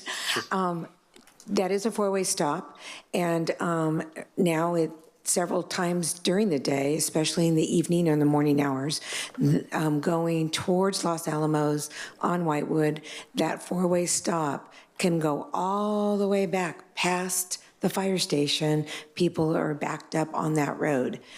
That concern is, if we do the same four-way stop here, which I'm saying we need something, with the bend in the road, how are we going to alert the traffic that is speeding going that direction? Because going southbound, you can see the road. Coming towards Murrieta Hot Springs Road, you can't really see that bend, and so there'll be a stop there. As people start piling up at the stop sign, how are we going to alert traffic to slow down? Because you will be stopping ahead, and so we don't have any more accidents. Those are all great questions. Do you want to address the one at Daylily? Brian's going, no, please don't make me do that. Yeah, I was trying to think. The Daylily, the northbound queue backing up? Yes. Yeah, right now we have one through lane in the northbound direction there and two in the south through lanes in the southbound direction. Ultimately, we're going to have two through lanes, which will relieve a little bit of that congestion, but there is a stretch of Whitewood between Via Temprano and I'm forgetting the other street that is only 60 feet wide. It needs to be widened an additional 4 feet for us to get those two through lanes in. We decided that instead of the two through lanes, we would provide bike lanes on both sides of the road and only have one northbound through lane, as opposed to getting rid of a bike lane to put those two through lanes. We felt near an elementary school, the bicycle lane was more important. But you can see on Whitewood further than you can with this bend in Jackson. So my concern is with the four-way stop, people are going to start piling up like they do on Whitewood, but on Jackson. And you're going to come around the curve and slam on your brakes and, oh my gosh, everybody stopped. How are we going to warn traffic of that new stop sign? Great question. So the plan is that included in the roughly $10,000 engineer's estimate is to include pavement markings, signage, and flashing beacons. So in advance of the always stop, roughly 200 to 300 feet in advance, we'll have the stop ahead pavement marking legends in each through lane. We'll have a big sign, a yellow sign with a picture of a stop sign in the middle indicating there's a stop sign ahead. And there'll be solar powered yellow flashing beacons on those advanced signs and at the crosswalk or at the stop sign. We'll have the LED bordered flashing stop signs. So you feel you'll have enough warning for those speeding around before they get to the curve to realize there could be traffic stopped in front of them? We do. We have the anticipated queue based on the traffic volumes. I think the northbound through queue is about 125 feet. So we'll add an additional probably 200 feet to where we place that advanced signage so that there's plenty of room to notify somebody that there might be a stop or there's a potential stop condition ahead. Thank you so very much. That concludes my questions. Thank you. Thank you, MPT Warren. Councilmember DeForest. Thank you, Mayor. I have a question. You mentioned accidents in the area. Has there been a significant number of accidents in that area? We ran the collision history today before the meeting, and over the last 10 years, we ran the last 10 years of collision history. There have been 3 collisions at the intersection, only one which would be correctable by an all-way stop. Okay. The other was somebody driving off the side of the road due to driver inattention, and the other one was not a broadside. Okay. Another question is, you said there's been a lot of community outreach on this, or a lot of community interest in helping this community with this. And this is this in Ron's district? Oh, it's Cindy's district. Have you gotten emails on this issue? Yes, I have, for the last 2 years. Okay, just So wondered. I've been following this very closely. Okay, yeah, I haven't received any, but I'll say at the Traffic Commission meeting, we probably had residents from six to 8 sets of residents that showed up for that particular meeting. wonderful, thank you. I like hearing that as well. Sure. And the only thing I was just wondering, if we do put a 4-way stop, that's about 15,000 cars stopping and trucks stopping and the brakes and all of that and the noise. Are the residents ready for that part? Have they been, did the Traffic Commission talk about the increased noise, or do you anticipate increased noise? I think anytime you put a stop sign in, there's going to be increased noise. That issue did not get raised during the Traffic Commission meeting, so that's not something that was necessarily considered. I would say that from the discussions we've had with the residents would take the noise over the perceived safety of being able to pull out of the intersection. That's what I took from what they're expressing to us.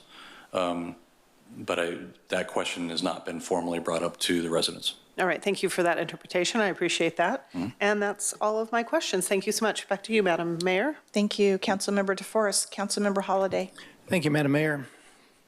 Thank you, gentlemen, for the great presentation. I do have a couple questions. What is the volume from the side street that is the neighborhood? You have that volume? The 24-hour volume on the Magellan approach, that had 1,200 vehicles. In a 24-hour period, and what was the 24-hour on Jackson? Over the same period as the 15,500 on Jackson. The Magellan westbound approach was 1,200. Okay, if you could go back to your simulation for the stop sign. And if Madam City Clerk could run that simulation, and looking at your simulation, I counted the cars. I couldn't count the cars on Jackson. I counted the cars coming from the residents, and there were 2. Those 2. Compared to all those cars on Jackson in that short simulation. Great question. This requires some additional explanation. So this is the peak hour analysis. The 1,200 is a 24-hour volume. So this is a 1-hour simulation. Over the 1 hour, it was roughly 120 vehicles coming out of Magellan. So if this is sped up times 2, so if we watch for the next 30 minutes, we would be able to count 120 vehicles coming out of there. Versus?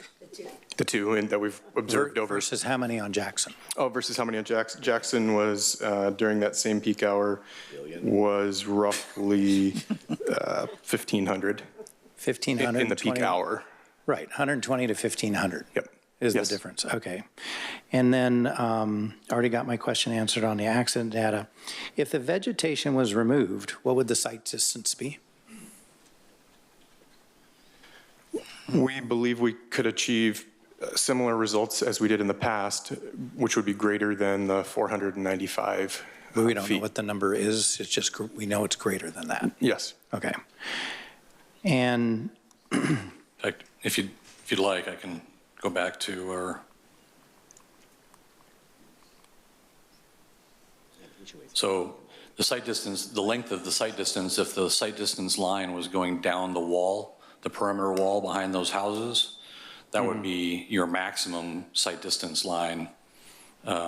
So 400 feet is there. If you can imagine that line being rotated around the person sitting at Magellan and then lining up with that wall and then was extending all the way until it hit Jackson, it would easily add a couple hundred feet.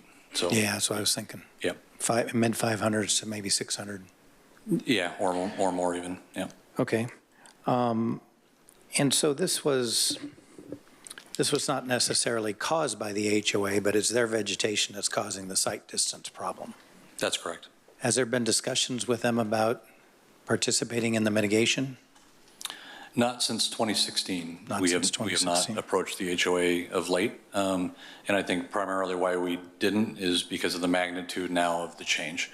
This is more than just mowing some vegetation. It's significant. And trimming a couple of the canopies of the trees, or raising the skirts. It's now a bunch of removal and then putting something through planning to get something approved to replace it. And right. Anyway, And then I have a question on the liability. I don't know if it's for you or for the Madam City Attorney, but it's, I've heard this many times, that if we put an unwarranted traffic control measure in, that we open ourselves up to liability. Do you know what kind of liability we're talking about? Are there cities that have been sued for putting in an unwarranted device? And if they were sued, and was it successful, and what did it cost them?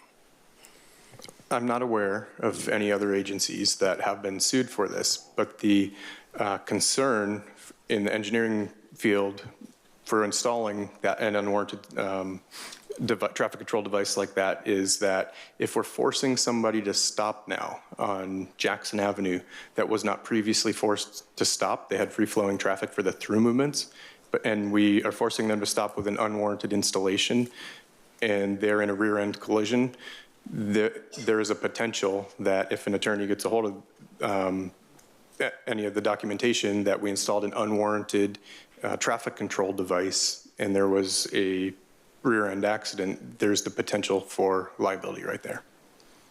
But we don't know what that liability is. No. It would depend on the extent of the injuries to the people. So the council member asked me this earlier, so I had my people at my office look real quick, and they found a few cases, but it was things like where unfortunately a death was involved, and like an unwarranted signal that then was out, and then they said it created a dangerous condition of a trap, and someone was killed in a crosswalk. So it was a $60 million trial verdict, but then it was settled, so no one knows the amount the city actually paid. So it totally depends on whether it's just a little fender bender or whether someone's seriously hurt. That wasn't because the device was installed, because it was malfunctioning. Well, the whole situation, they said, created a trap, right? Right. Okay, thank you. Mm-hmm.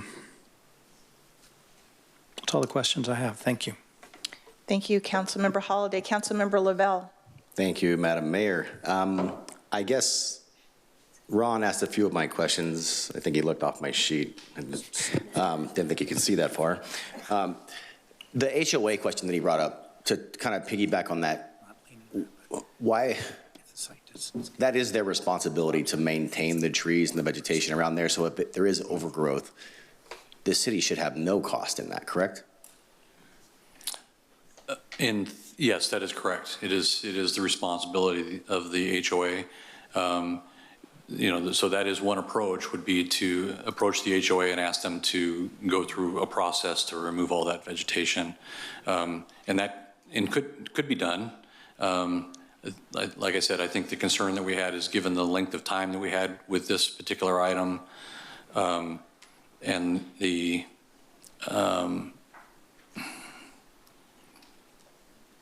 just the change in the vegetation over the last period of time, it's turned it into a scenario where it's probably unlikely that the HOA is going to be able to comply easily. Now, granted, we did not give them a chance to comply. So, so there is a scenario there that we could also explore if that's what this council would like to see. My thoughts also on that might not be, I think you mentioned remove all the vegetation. If they did a good job maintaining and bringing the canopy up, that would probably provide the trees to stay, I would assume, and also increase the line of sight to the 495 or 500 plus feet that you guys had mentioned. My thoughts would be to have them manage the trees, not remove them completely. If that provides the line of sight needed to make it safer. And then my last question, I guess. Councilmember Lavelle, Yes. Can I respond to that? Of course, please? sorry. Yeah, thank you. So my concern with that is going to be, given the size of the trunks as they are today. Yeah. Okay. If you look at that particular view shed, looking out there and you see these trees that are offset from each other, then it almost looks like a wall of trees from where you're sitting. The trees wrap around. You can kind of see that the street is curving, and the trees are curving with, so it's not like there's like one row of trees. The trees are kind of curving around with the road, and so when you're looking at it from a side view, you just see a bunch of trees. Okay, so it's not the canopy of the trees, it's the trunks. It's the trunks of the trees that have now really become, I think, the focus of the problem. So I think and I don't know how you would choose which trees to remove. I think the end solution is all the trees need to They go. all would be a problem eventually, it seems. Yeah. What about the sidewalk? Yeah, Sidewalk there? I'm just gonna put this picture back up just so you get I passed it, yeah. Yeah, so it sort of gives you a perspective. It's a little hard to see, kind of the trunks through there, but What are those like manzanita trees? What is that? Those smaller ones, if you knock those down, that would increase, I would assume, a lot as Yeah, well. But I do see the larger ones. Yeah, it's the ones in the distance that you see and it is challenging. We've been out there and looked at it, and I understand where the residents' concern is. It's challenging to see through the trees. Did you get any comments or concerns from the residents about the potential tree removal? Was that No, that has issue? not been raised as a concern. Okay. And then my last question, the residents in the area, was there anyone who did not want the stop sign or some type of mitigated plan for this area? We didn't have anybody at the last traffic commission meeting that was opposed. Okay. We did hear from some community members after that traffic commission meeting that expressed concern. About not having it or having it? About they felt that it was not appropriate to have an always stop at that location. And I think that was mostly due to traffic. And I think, if you look at the social media pages, there were residents that were on there as, oh, another stop sign, great. I don't, it's going to affect my commute to work. Right, so those, it is a delay. The congestion is a concern. So that is it's a viable concern from a resident. So for the most part, this obviously would be a safer thing to have. And the only pushback was from the residents talking about the commute time. There was no other pushback about not having it, I guess. I'm just trying to ask, to be clear, that it seems like a consensus of wanting the four-way stop. The residents within that community, and to give you an idea, the community is 140 homes. So it's not a large community, but enough people to have a concern about it. And that's the majority of the people that we have that are asking for the always stop. We're not getting residents from other areas that are asking for it. Okay. But we're also not getting a lot of people coming out and saying, don't put this in either, just kind of as I discussed. It's kind of like having a finance meeting. You don't get a whole lot of stir of the citizens, right? Okay, that's all I have. Thank you very much. Thank you, Councilmember Lavelle. Mr. Hitch, can you tell me when approximately Whitewood would be connected to Jackson? We're not actively pushing that project. It is in our CIP, actually, to develop that project. We have other priorities, so that has not been really a strong consideration, so we're not actively working on it. I would say it's more than 5 years out if we were to do that with a capital project. I do understand that there is a developer that is sniffing around on that parcel that has that piece of Whitewood that connects to Jackson that has interests. So who knows what will happen with that if that will develop into a project or not. Great. If it does, you're still looking at 3 to 5 years probably. Okay, fantastic. Thank you. In your traffic count, did you calculate the new development that's happening on Jefferson? And let's see here, Jefferson. So there's 2 high-density apartments, and there's also, I think, towards more Temecula. And the reason why I'm asking this question is because I think that that's going to impact the Golden Triangle in the future. So was that? You mean on Inez? I'm sorry to interrupt. Oh, no, on. Down in Temecula? The Yes, apartments in Temecula? Mhm. Yeah. And there's also a condominium complex or a home as well. I think it's for rent over there.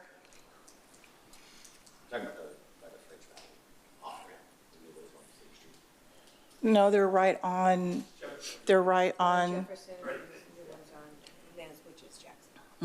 On Inez, yes. Right. So I am familiar with obviously there's some large apartments that are it looks like they're getting close to being finished in Temecula. You see them from the freeway. Certainly that is a consideration, additional development. The counts that we have now are based on today's counts. They're not based on future counts. Okay. Do you have anything to add, I think, related to, I mean, we recognize that conditions are going to change over time, which is tried to somewhat illustrate, Whitewood is a consideration. That's going to change circulation. It'll add more flexibility to circulation.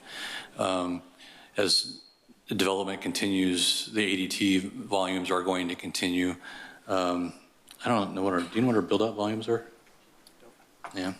Fortunately, I don't have the build-out volumes for Jackson. That's fine, but it is going to affect There's no Jackson, question. absolutely. Yep. And with regards to the Southwest Elected Collaborative that's dealing with traffic congestion, it's been presented to the group to encourage local freeway from like Elsinore to Wildemar, Wildemar to Murrieta, Murrieta to Temecula to take surface streets. And I live off of Whitewood. It is a debacle. I will tell you the traffic, like MPT said, right there where the school is on Whitewood, it goes back to Murrieta Hot Springs. And then on the weekend, it's a freeway that you can't move. It's the craziest thing. And if you put a stop sign there, even though it's 4 lanes right now, with the future development that's going to happen, it's going to be another debacle on our surface streets. And so that concerns me. So what I like to recommend to my colleagues is you go back to the HOA, and I think that they should remove the trees. It's their responsibility. It's not our responsibility. I did drive over there. I wanted to see for myself. I'm very visual. And there is absolutely no doubt that the trees are encumbersome of seeing the traffic that is coming around this curve. So I would recommend we go back to the HOA and allow them to pay for the removal of the trees and have them landscape however that looks with the permitting process for the city. I don't think it should be our responsibility. I think it should be their responsibility. And so that's my recommendation to my council. MPT, do you? One more. Yes, please. Thank you. I did have one more question. Coming out of the shopping center, I do know that there is a stop sign for the shopping center and from the neighborhood. So there's our two-way stop. As you're trying to make a left-hand turn onto Jackson, you're trying to beat the traffic coming around the curve and coming southbound, which can be very tricky. Was that traffic coming out of the shopping center calculated in all of this as well? Yes, it was. Those volumes were counted as well. We focused on the Magellan Street side. That one has 2 lanes for the approach, a shared left through and a right. And we analyzed that just because that's where the request was. Either side would be fine to meet the warrant.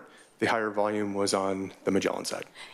Okay, the reason I'm asking the question is because on the Trader Joe's side on the other side of Sam's, people are now trying to avoid that entrance and exit because it backs up, and they're going around the whole center now to go out of the one off of Jackson and Magellan. That's why I was asking the question. They're just using it as another way to get out. Thank you. Seeing No other questions from council. Madam City Clerk, are there any public comments on this item? Thank you, Madam Mayor. Mr. Casson Klein.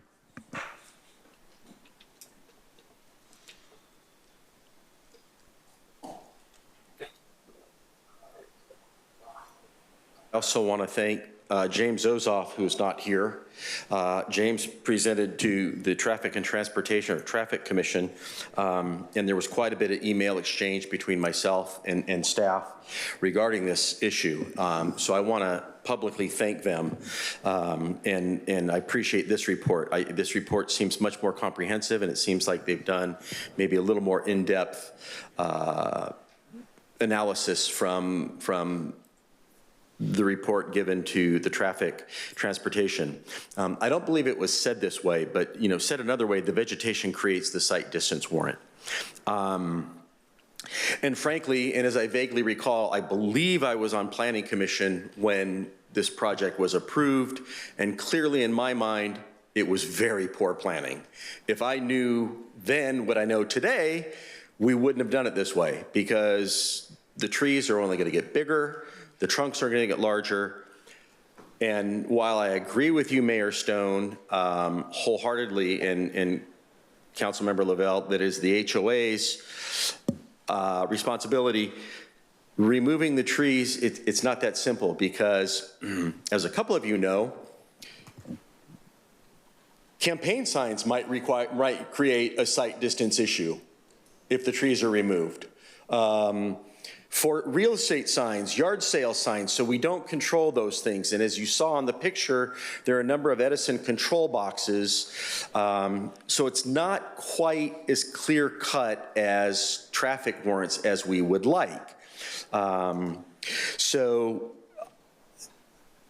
initially I had some issues with whether it met the warrants or not and how we want certainty and consistency, but it's clear in my mind, as you've heard me say before, advocating for 3 lanes on Jefferson. It doesn't meet the warrants, but we know it works.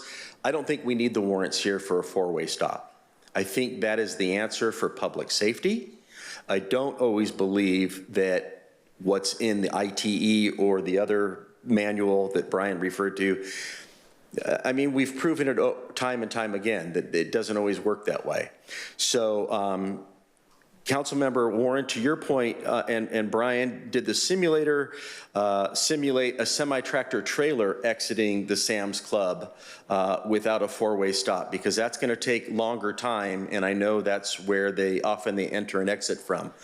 And finally, wrapping up, we can't do option 3, putting in an unwarranted traffic signal, because as we know, similar to residents requesting a traffic signal, we recently had a developer that offered a traffic signal at their cost. We had a traffic engineer that offered a memo that said the intersection worked safer, and that was rejected by the city. Thank you, Mr. Thank Klein. you.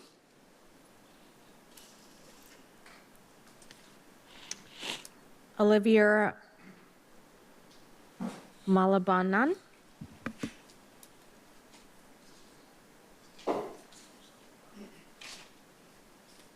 Good evening. My name is Oliver. I lived in the community since 2009, and I saw that community grow, and there's only few concerns, other than that what's already discussed. First is beyond, if you're stopped beyond that stop sign, you really can't see anything. So like they showed in the video, you have 15 feet from that stop line,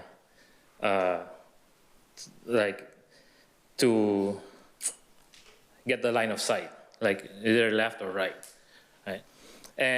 But that's an imaginary line. So once you start crawling from behind that stop sign, you find yourself tiptoeing between the gas pedal and the brake. And there are times that you think you're clear, then next thing you know, as soon as you step on the gas, there's a car on the left side. So you press the brakes, and now you find yourself blocking the incoming traffic. There's one incident that happens a lot. in our community. And another one is there's 2 lanes going out of community, one turning right, and on the left lane is you can go straight and go left. So I understand that the line of sight is being blocked by the trees and bushes, but if you're turning right and you're looking at the left, and all of a sudden there's a car on your left side that's trying to go straight and go left, the line of sight is gone. You can't turn right until that car on the left clears the way. And I know the average speed that they clocked was 46, but during rush hour, between 4 o'clock to 6, once the cars coming from the south going north, once they pass that stoplight from Date Street, they're gone. I mean, you're gonna find cars going 60, 65, and and it only takes one car to get in an accident, and that's the only concerns I have. So, thank you. Oliver, you made some points, and I also will tell you, so Captain, close your ears. I've speed down that street as well. It is a thorough way from Murrieta to Temecula, and, so yeah, I'm at fault at that too. Oh. So thank you for sharing. Appreciate it. All right, thank you. Councilmember Holliday. Thank you, Madam Mayor. So you're part of the problem. You're not the first to say that. Did I say that out? Was my mic on? Oh, sorry. John, are you going to let him talk to me like that? So I wanted to highlight a couple things. One, as the mayor said, we're going to have new development. We've got the traffic on Jackson is only going to increase with the new development that's coming. I-15 with its congestion, a lot of people are taking the side street. But what I do know is that the traffic on Magellan Way is not going to increase. 940 homes. There are no more homes going in there. That traffic is going to stay consistent. Using today's numbers, if we put a stop sign in, you're stopping 92% of the traffic in the ratio for the 8% that's coming out of Magellan. And that's why we have warrants, right? We have warrants to say it doesn't make sense to stop a few cars here for hundreds of cars over here. And the sight distance is what's creating the warrant. I didn't get into my questions because I don't think the traffic signal is a good option, mostly because of the cost. In your simulation, it showed traffic moved a little bit freer, but you still have to stop all that traffic for left-hand turners, for those lanes as well. But a sight distance could be used as a warrant for a traffic signal as well. It's just, I checked my pockets. I don't have $750,000 to give the city to put in a traffic signal there. So really that's, in my opinion, is not an option. We've had one accident in 10 years. Am I correct in that? Did I hear that correctly? There were 3 over 10 years, but only one that would be corrected by the installation of a always stop. Exactly. So we're looking at correcting for 10-year time frame one accident, and we're looking at stopping all the traffic on Jackson to prevent the next one in the next 10 years. Obviously, it could be worse. As the sight distance, as it diminishes further, could obviously make it a bigger hazard. There is a natural break southbound because there's a light at Sam's Club there at the entrance to Sam's Club's Trader Joe's, and when that light goes red, there's a natural break that's created for those people wanting to turn left because now they don't have any southbound traffic. There is not a natural break coming to the northbound because it's free from Date Street, thank you, all the way up. So by the time you get traffic rolling through that signal, it's probably fairly continuous. So it does make it a little bit challenging. But if you have the sight distance, you can find a spot. I've made a left-hand turn onto Jefferson from some of the areas that we've had. Jefferson has more traffic than Jackson does, and I'm able to patiently wait and find a spot that's safe and pull out onto Jefferson.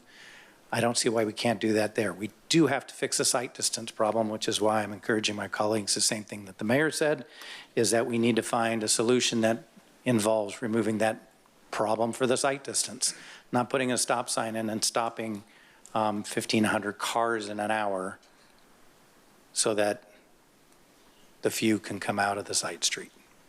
That's my thoughts. Councilmember Lavelle.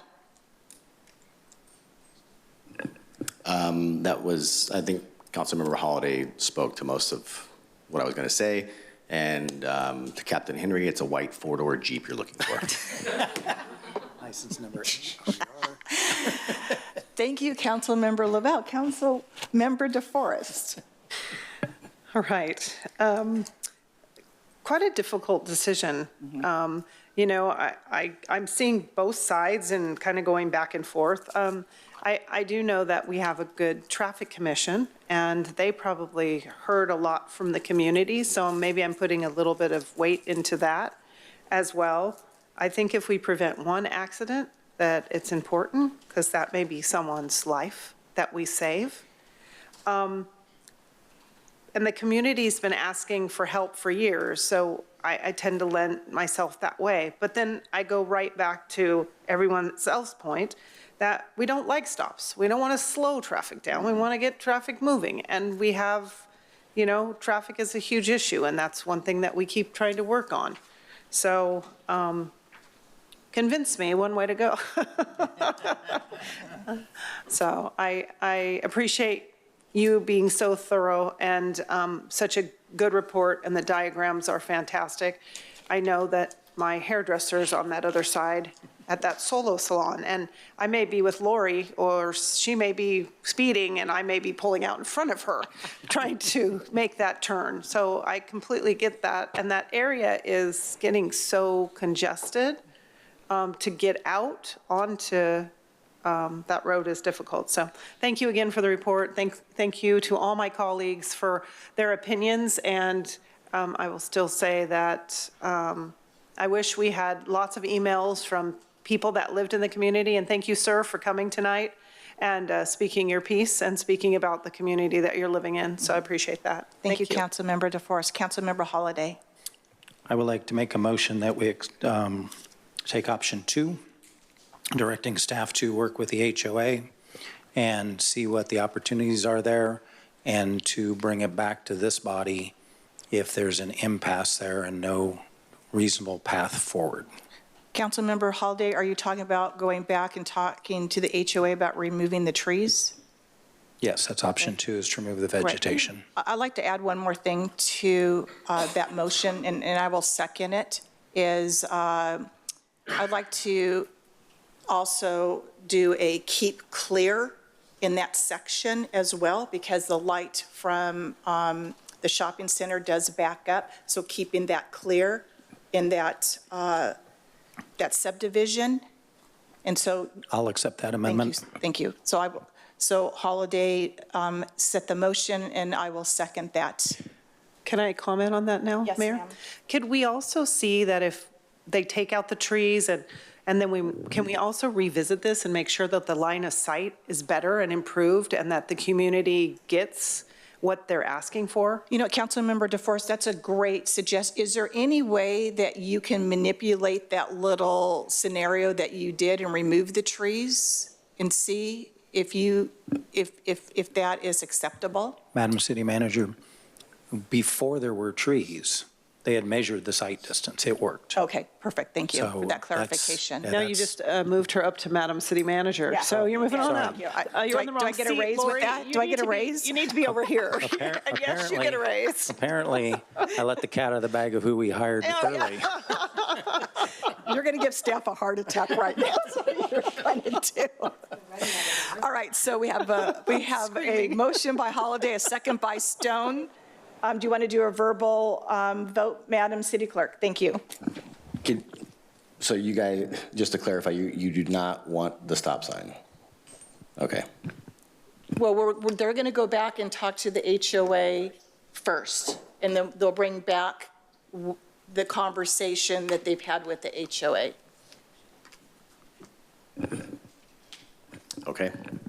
Okay, Madam City Clerk, verbal roll call, please. Yeah, so just so we're clear, the motion is option 2, in addition to have a sign to keep clear. Is that correct? Mm-hmm. Okay. Councilmember DeForest? Yes. Councilmember Lavelle?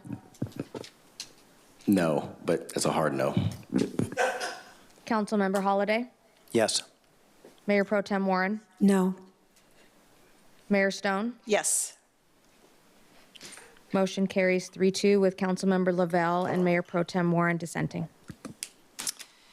Thank you, council members, for that. Moving on to governing body announcements. Governing body announcements is an opportunity for the city council to provide miscellaneous reports and announcements. Announcements shall not exceed 2 minutes. The city clerk will use the computerized timer. Councilmember DeForest. Thank you, Madam Mayor. As you can see, I attended a lot of events. Just want to point out the 9/11 ceremony at Town Square Park was beautiful, and thank the mayor and our chiefs for doing an amazing job. On September 12th, I attended the Murrieta Wildemar Chamber of Commerce breakfast, and Riverside County District Attorney Mike Hestron spoke on Proposition 36. Very informative presentation. And attended the Murrieta Wildemar Chamber Awards Gala. And I'd like to just congratulate all of those winners and the nominations for the different categories. It was a great, beautiful event held at Murrieta Hot Springs, and the room looked amazing. So the flowers were beautiful. It was gorgeous. Also, I attended the Murrieta Planning Commission to a very large number of people. It's nice to see every seat filled. And it was concerning Ivy and Hayes. Murrieta Unified is looking to put a school, a K-8 project, and lots of support for the district and not so much for the location. Also, I attended the Wildemar State of the City. It was great fun, lots and lots of people, and a beautiful night. Also, just want to shout out to the Professional Women's Roundtable Unity Awards. Congratulations to our Mayor Pro Tem for being nominated, and kudos and congratulations to Denise for being the recipient of the Joan Sparkman Award. So if you need to get a hold of me, as always, my email, and if you want a quick response, my cell phone, feel free to text or call me at that number. And thank you so much for your time. Thank you, Councilmember DeForest. Councilmember Lavelle. Thank you, Mayor. I also was at the Murrieta Wildemar Chamber of Commerce Awards. Had a great time there. The venue is beautiful as always. And this morning, I was with Councilmember Holliday at the 15 freeway, I think it's called the Auxiliary Lane Expansion ribbon cutting. Lots of other electeds there at a nice little picture-taking ceremony, and it's not open yet. He may remember when it's going to, I think it's a couple weeks from now, but I look forward to that, providing some relief to that area. And then right after that, he and I jumped over to the job fair hosted by the Chamber of Commerce as well. And nice to see all the businesses in the area pop up some tables and get some activity for local residents looking for jobs. So that's all I have. Thank you, Councilmember Lavelle. Councilmember Holliday. I will defer those also. Thank you. MPT Warren. Thank you. I am happy to be a volunteer at Murrieta Elementary School. I do that once a week. It's really a lot of fun to work with the kids. I also attended the Knowles Ladies Society Luncheon on the 23rd. On the 24th, Mayor and I attended the Coffee with the City, and thank you, Chief Malloy and your team, for an outstanding presentation on fire prevention and all that we have done to make this city safe.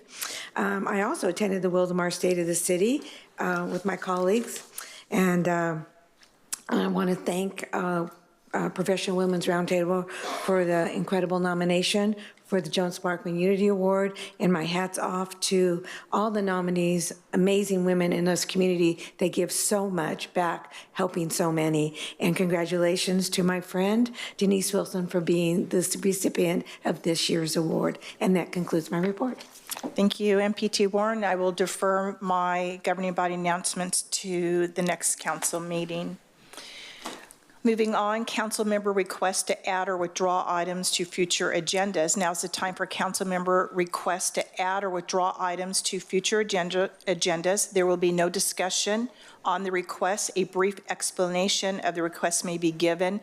The merit of the items being requested may not be discussed or debated. Now, are there any requests to add or withdraw items from my colleagues? Mayor, Yes, sir. I'd like to formally withdraw the request I made during the June 4th meeting to discuss the purposes of the Cal Cities organization and our involvement. After a discussion with city staff and a representative from Cal Cities, I'm going to hold off on that. Thank you. Deep dive. Thank you. Also, I would like to withdraw a future agenda item of a request to discuss hate crimes in our community, but Madam City Clerk, I don't remember the date of that meeting, but I would like to withdraw that as well. Last one, thank you. Are you ready to leave? Yes. Okay, I could tell. What do I have enough? Okay, before we adjourn tonight, I would like to share the following quote. What you do makes a difference, and you have to decide what kind of difference you want to make, and that's from Jane Goodall. So with no further business, we are now adjourned. Nice. I didn't.